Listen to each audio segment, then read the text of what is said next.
रियासत को union territory बनाने के बाद और 5 अगस्त 2019 को एब्रोगेशन ऑफ आर्टिकल 370 के बाद जो मेरे जम्मू कश्मीर के नौजवानों का बुरा हाल भारतीय जनता पार्टी ने किया है, उसके लिए भारतीय जनता पार्टी ने 2014 के बाद जम्मू कश्मीर की आवाम को, नौजवानों को बहुत बुरी तरह से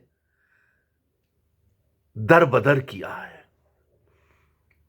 आज पिछले 11 सालों में अगर हमारे vocational trainers, cluster resources coordinators, SPOs, PHE, PDD, PWD के डेली वेजर्स, रहबरे खेल, जंगलात, सेहत और उसके साथ साथ प्रधानमंत्री आयुष्मान गोल्ड कार्ड मित्रास, land donors, contingent paid workers, NREGA के बच्चे, कॉन्ट्रेक्चुअल लेक्चरर्स, इसके साथ साथ सीजनल टीचर्स, योगा इंस्ट्रक्टर्स और इसके साथ साथ जितने घोटाले सिलेक्शन लिस्टों में हुए, जितने स्कैम्स, जो लिस्टें स्क्रैप हुई, आज अगर जम्मू कश्मीर का नौजवान परेशान है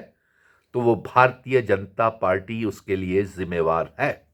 अभी भी 28 एमएलएस जो असेंबली में है वो उल्टे अनाप शनाप बोलते रहते हैं और वो खुद उन्हें मालूम नहीं है कि उन्होंने पिछले 11 सालों में 2014 के बाद, 5 अगस्त 2019 के बाद जम्मू कश्मीर रियासत को, अवाम, नौजवानों को कहां पे ला करके खड़ा कर दिया है।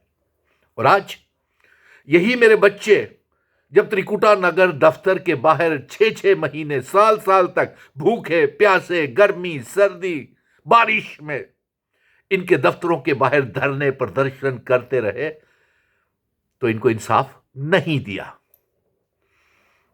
इसके लिए कौन जिम्मेवार है? जो आज मेरे तमाम जिनके मैंने नाम लिए हैं, VT, CRCs, SPO, village defence committees के मेंबर, रहबरे खेल, जंगलात, सेहत, एग्रीकल्चरल्स और जिसके साथ साथ लैंड डोनर्स, एसआरओ 43 के बच्चे, फायर एंड इमरजेंसीज के बच्चे, land donor, contingent paid worker, fair price shops के बच्चे, सीजनल टीचर्स, इस हद तक इस बदनसीबी का कौन जिम्मेवार है? भारतीय जनता पार्टी। और आज असेंबली के ऊपर इसके ऊपर आरोप लग रहे थे कि इन्होंने 5 स्टार होटल की तरह अपने त्रिकुटा नगर में और कठुआ में और न जाने कौन कौन से जिलों में ये दफ्तर बना रहे हैं।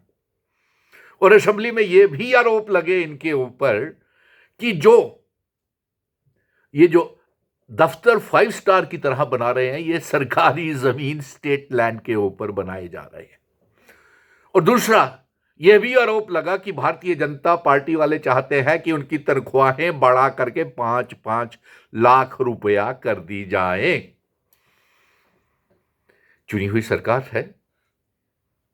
हम इन बच्चों के साथ, जिन बच्चों के साथ मैंने आज तक धरने, प्रदर्शन, भूख हड़तालें, press club, Hari Singh park, Trikuta Nagar, Bharatiya Janata party के दफ्तर के बाहर ये बड़ी बड़ी पत्रकार वार्ताएं करते हैं बेरोजगारी को लेकर के। पहले कहां थे साहब जब आप सोए हुए? जब दरबार मूव बंद किया गया, रियासत तोड़ी गई, एब्रोगेशन ऑफ आर्टिकल 370 हुआ, महाराजा हरि सिंह जी की डोगरा रियासत को तोड़ दिया, आज तक आप नहीं बोले।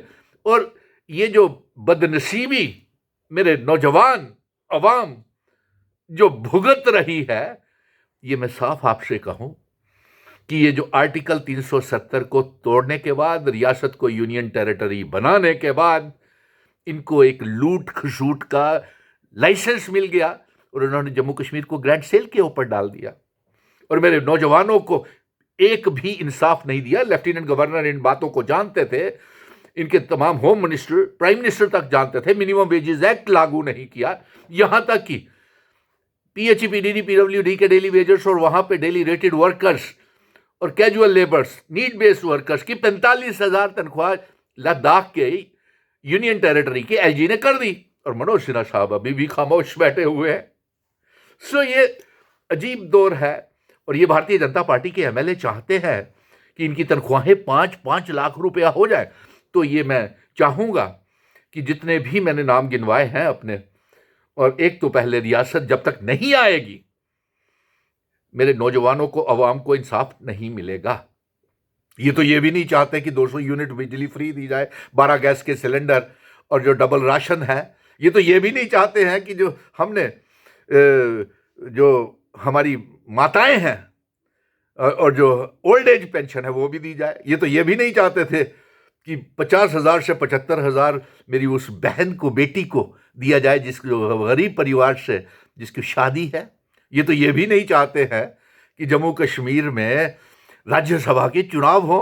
और ये तो ये भी नहीं चाहते हैं कि रियासत का दर्जा वापस आए। और ये तो ये चाहते हैं कि नेशनल कॉन्फ्रेंस इनके साथ सेशन करे, और जो 3 मंत्रिमंडल में अभी पोस्टें खाली पड़ी हुई हैं मंत्रियों की, वो ये चाहते हैं कि इनके भारतीय जनता पार्टी के मंत्री बनाए जाए।